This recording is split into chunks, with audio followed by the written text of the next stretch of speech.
Hello friends, welcome to our YouTube channel Basics of Physics.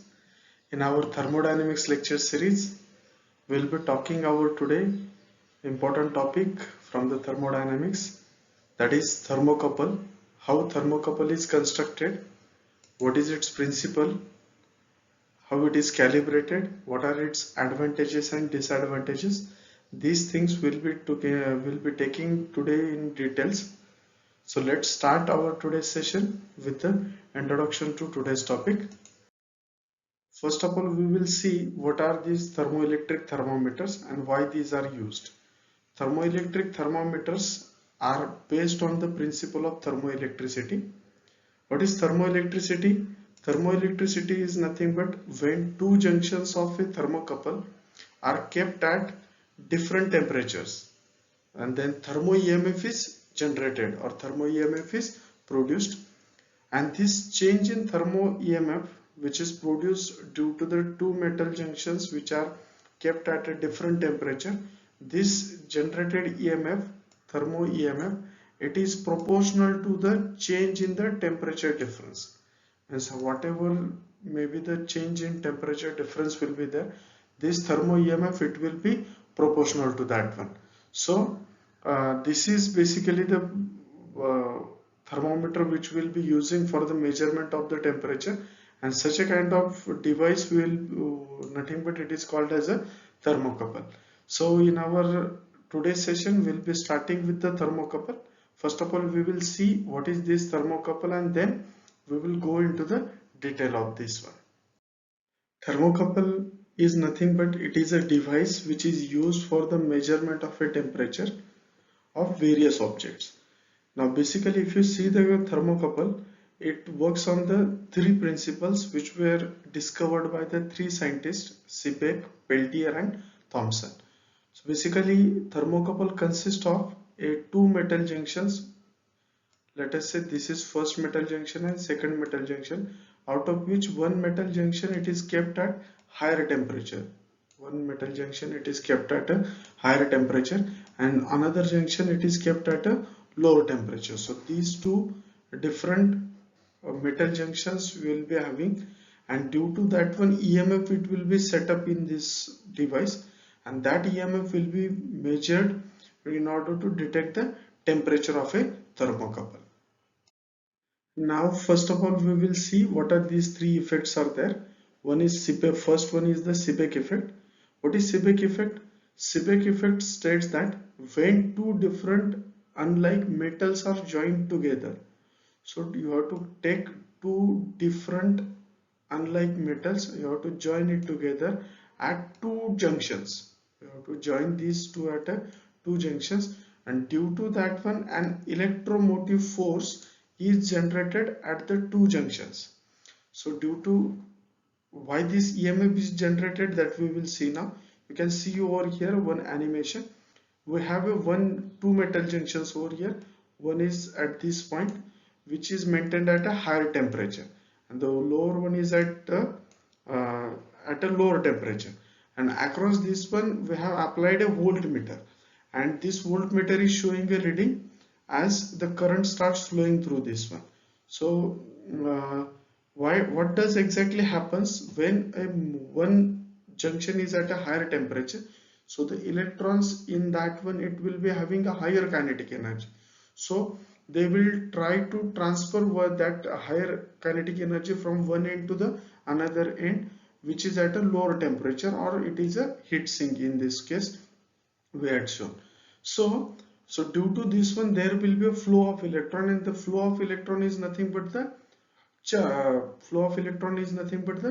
current, and this flow of current it will constitute a electromotive force, and that is nothing but we say that the EMF it is set up in the circuit. This phenomenon is called as the Seebeck effect. Now second effect there is, that is called as the Peltier effect. What Peltier effect tells us, when electric current is passed through a junction of two dissimilar metal. So it is a reverse of Seebeck effect, we can say. So when electric current is passed through a junction of two dissimilar metals, heat is either absorbed or released. heat is either absorbed or released at the two junction depending upon the direction of the current. Depending upon the direction of current means it is the phenomenon in which heat is either absorbed or released depending upon the direction of the current. Here you can see over here the battery is attached at these two junctions, and when the current is flowing through these junctions, okay, heat will be dissipated, okay, and this phenomenon is nothing but it is called as the Peltier effect. This Peltier effect has a various applications such as thermoelectric refrigerators.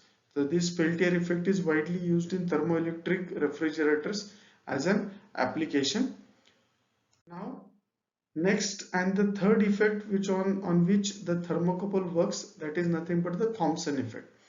Thomson effect states that when two unlike metals are joined together forming two junctions, the potential exists within the circuit due to the temperature gradient.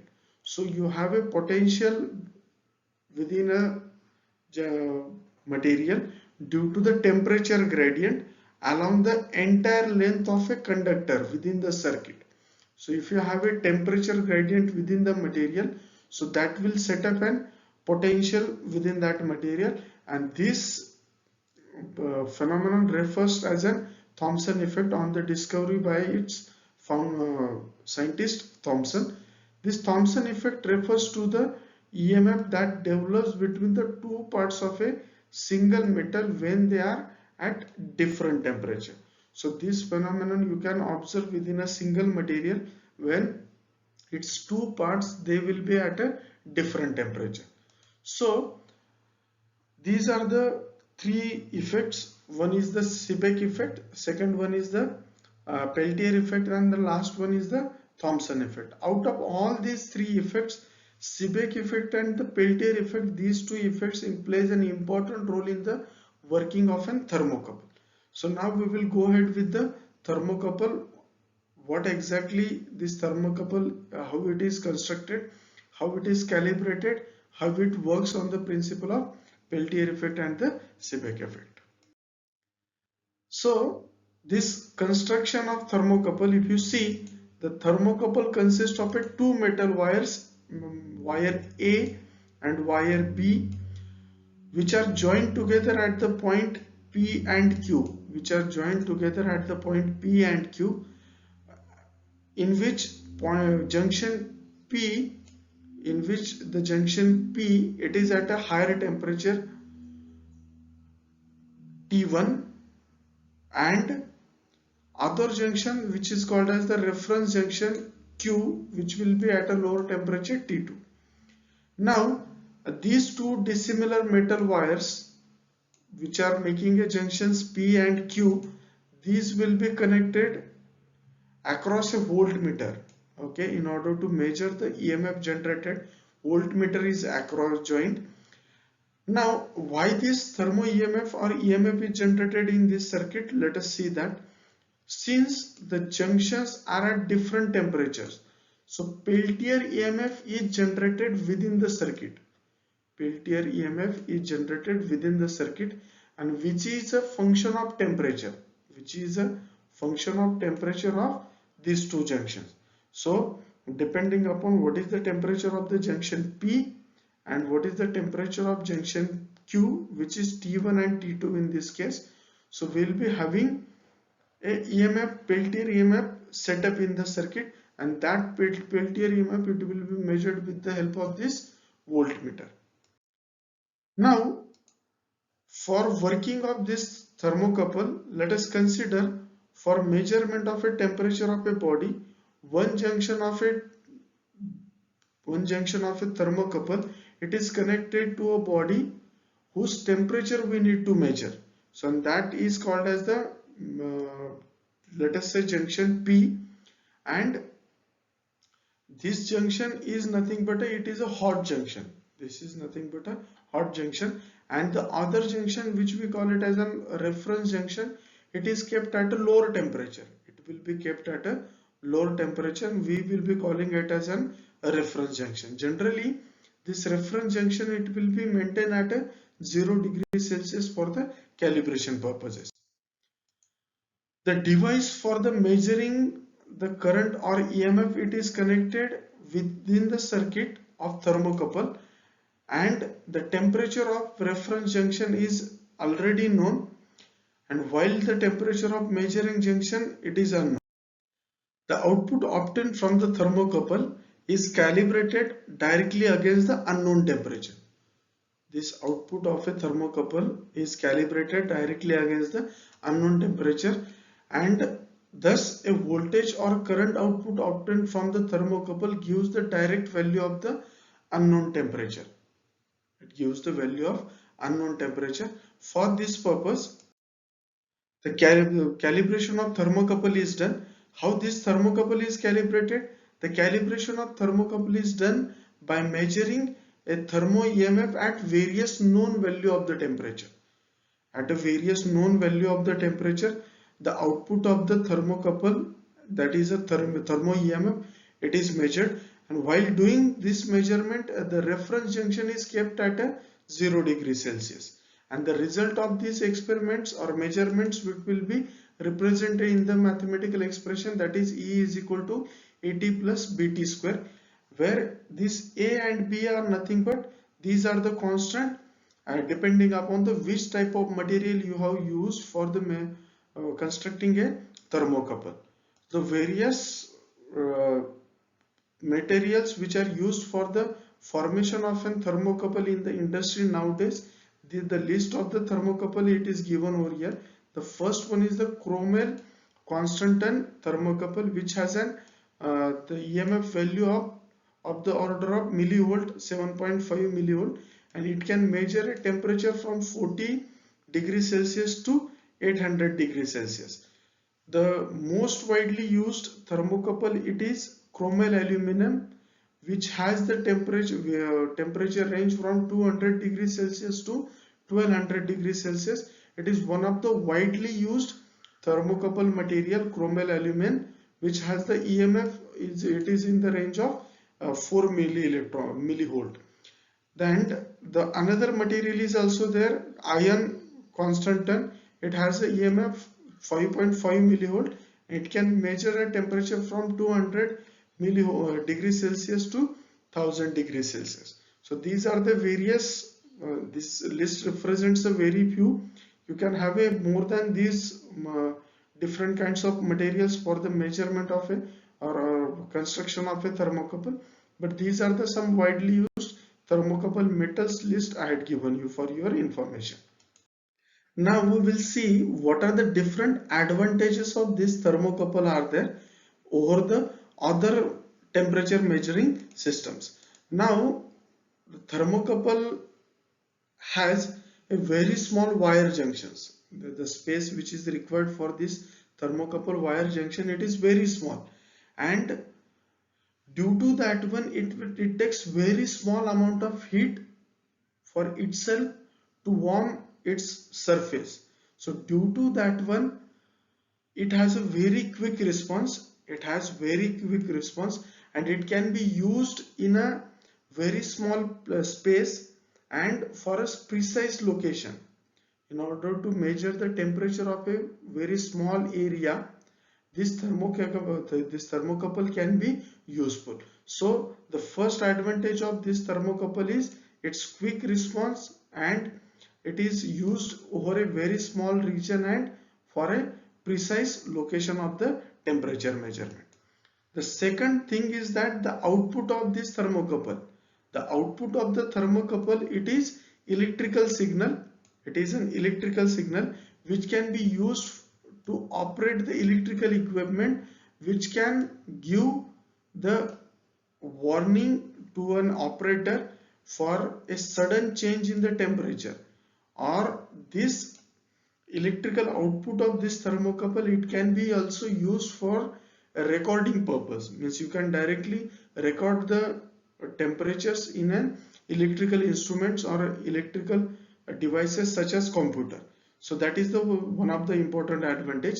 The next advantage is it has a very wide temperature operating range.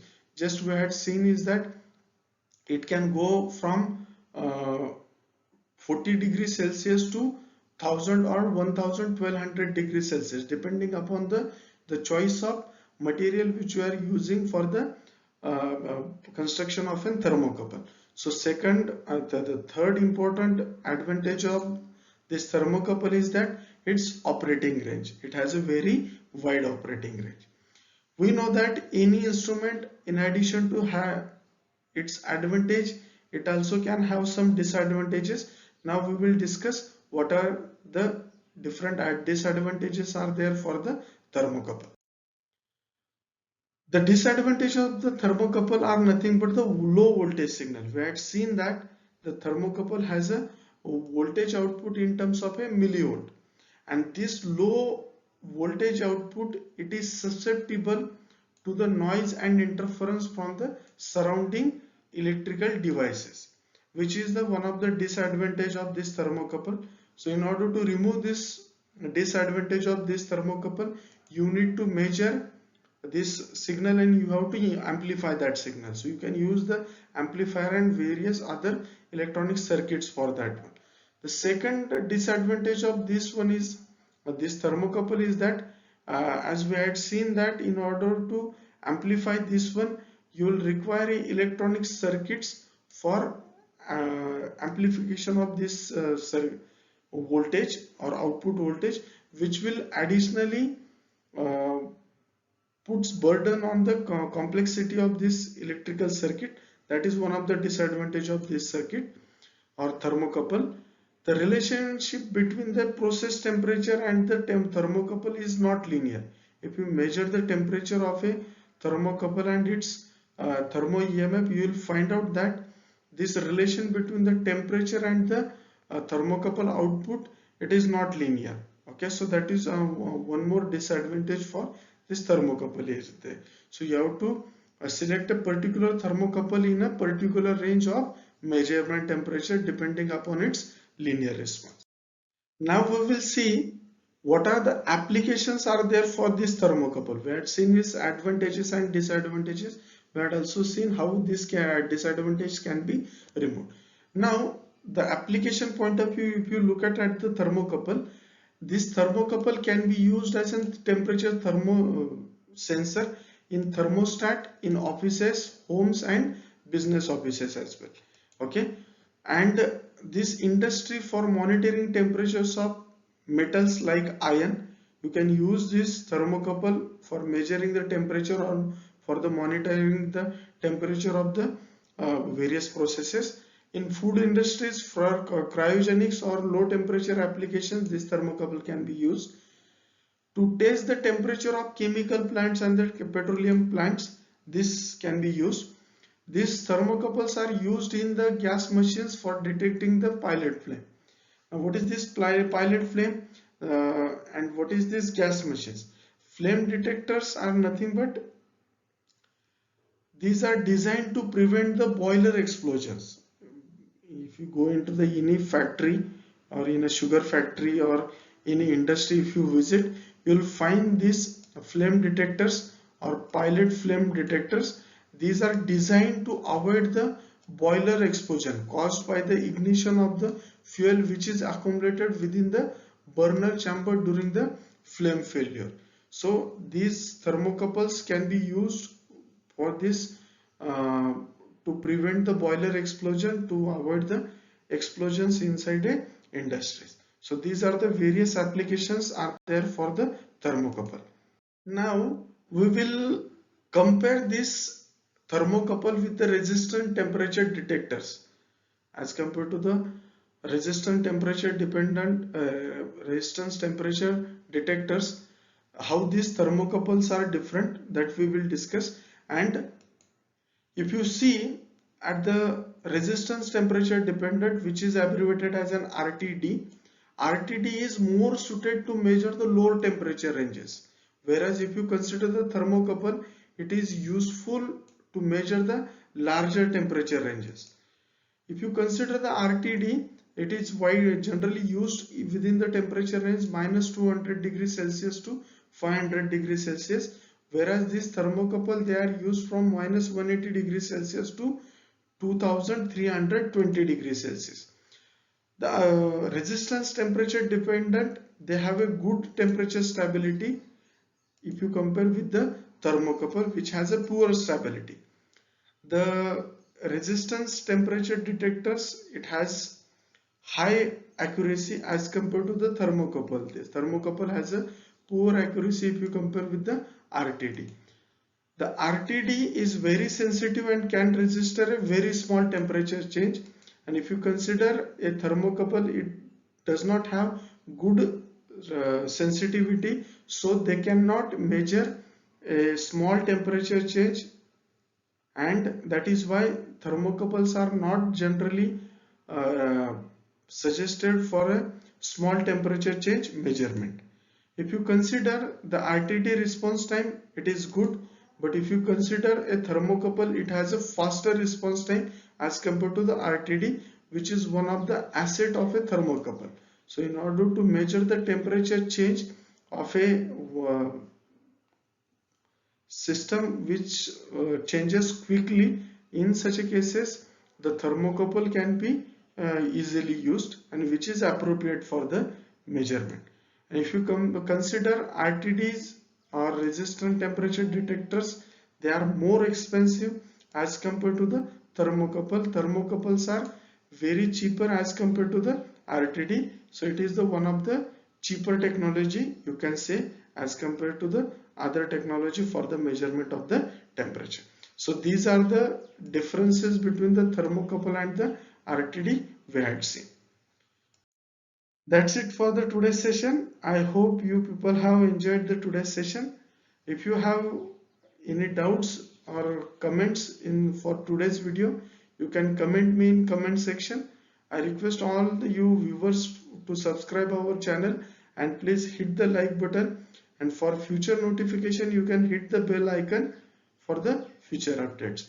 That's it for the today's session. We'll stop here for today's lecture. Thank you.